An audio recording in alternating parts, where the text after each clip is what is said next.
Telangana governor Jishnu Dev Varma Yadadri Shri Lakshmi Narasimha స్వామివారిని దర్శించుకుని ప్రత్యేక పూజల్లో పాల్గొన్నారు. ఆ తర్వాత పండితులు వేద ఆశీర్వచనం పలికి గవర్నర్ను శేషవస్త్రంతో సత్కరించి స్వామివారి తీర్థ ప్రసాదాలు అందజేశారు.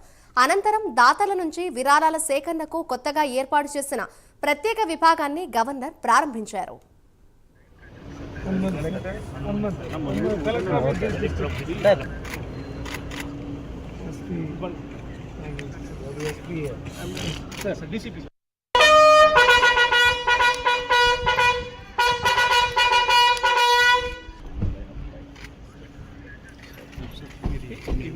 Local MLA, he is whip of this assembly whip of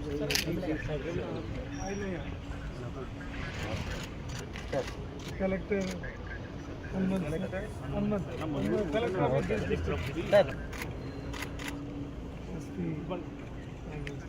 SP, DCP.